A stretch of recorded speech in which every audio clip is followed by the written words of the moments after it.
Indus valley civilisation यह एक bronze age civilisation थे। यह 30,300 बीसीई से लेकर 1300 बीसीए तक थी। आज के इंडिया और पाकिस्तान में यह सिविलाइजेशन अपनी एडवांस्ड अर्बन प्लानिंग और सोफिस्टिकेटेड टेक्नोलॉजीज के लिए फेमस थी।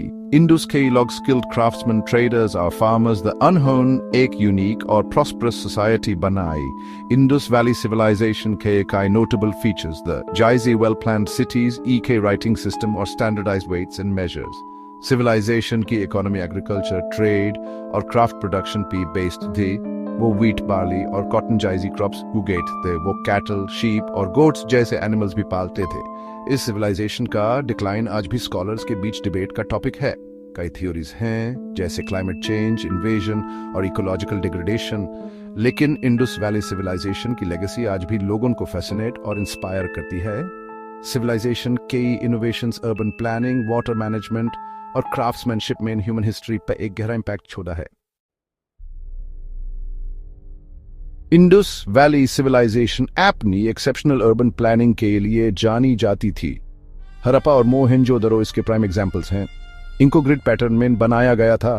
स्ट्रीट्स राइट एंगल्स पे इंटरसेक्ट करते थे। इस सिस्टमैटिक लेआउट से सिटी में आना जाना और ऑर्गेनाइजेशन इजी होता था। सिटीज टू मेन पार्ट्स में डिवाइडेड द सिटाडेल और लोअर टाउन। सिटाडेल एक रेज प्लेटफॉर्म पे बना होता था जिसमें इंपॉर्टेंट स्ट्रक्चर्स जैसे ग्रेट बाथ और असेंबली हॉल्स होते थे।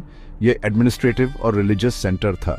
लोअर टाउन वो जगह थी जहां ज्यादातर लोग रहते और काम करते थे। कंस्ट्रक्शन में स्टैंडर्डाइज्ड ब्रिक्स का यूज इंडस लोगों की अर्बन प्लानिंग स्किल्स को और भी हाईलाइट करता है। ये ब्रिक्स साइज और शेप में यूनिफॉर्म थे जो एक सेंट्रल अथॉरिटी या प्लानिंग सिस्टम को इंडिकेट करते हैं। ग्रेट ग्रैनरी जैसे स्ट्रक्चर्स की डिस्कवरी से पता चलता है कि सरप्लस फूड के लिए ऑर्गेनाइज्ड स्टोरेज सिस्टम्स थी। ये एक वेल स्ट्रक्चर्ड सोसाइटी को बताता है जो फ्यूचर के लिए प्लानिंग कर सकती थी। इंडस वैली सिटीज का एक रिमार्केबल फीचर उनका सोफिस्टिकेटेड ड्रेनेज सिस्टम था। ज्यादातर घरों में प्राइवेट टॉयलेट्स और बाथरूम्स होते थे। वेस्ट वाटर कवर्ड ड्रेन से होक बहती थी जो स्ट्रीट्स के किनारे होते थे।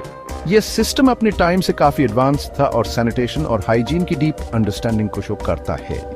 ड्रेन्स बेक्ड ब्रिक से बेन होते थे और स्लैब से कवर्ड होते ताकि क्लॉगिंग न हो।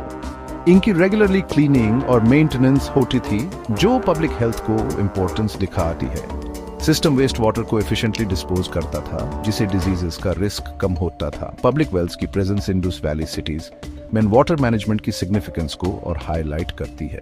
ये वेल्स पीने और घरेलू काम के लिए क्लीन वाटर प्रोवाइड करते थे।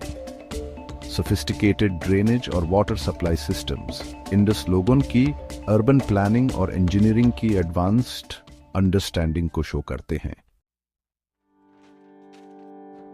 इंडस वैली सिविलाइजेशन का एक थ्राइविंग ट्रेड नेटवर्क था। वो मेसोपोटामिया, इजिप्ट और साउथ एशिया के और पार्ट्स के साथ ट्रेड करते थे।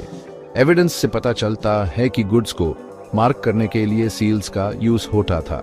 यह सील्स अपनी डिस्टिंक्टिव इंस्क्रिप्शंस के साथ ट्रेड और कॉमर्स के वेल डेवलप्ड सिस्टम को दिखाते हैं।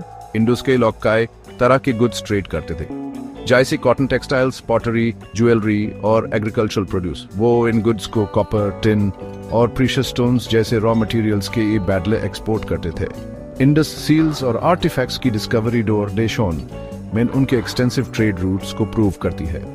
स्टैंडर्डाइज्ड वेट्स एंड मेजर्स की प्रेजेंस एक वेल रेगुलेटेड ट्रेड सिस्टम को सजेस्ट करती है।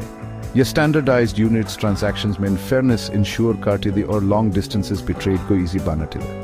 इंडस वैली सिविलाइजेशन के ट्रेड नेटवर्क्स ने एंशिएंट वर्ल्ड में गुड्स, आइडियाज और टेक्नोलॉजीज का एक्सचेंज में इंपॉर्टेंट रोल निभाया।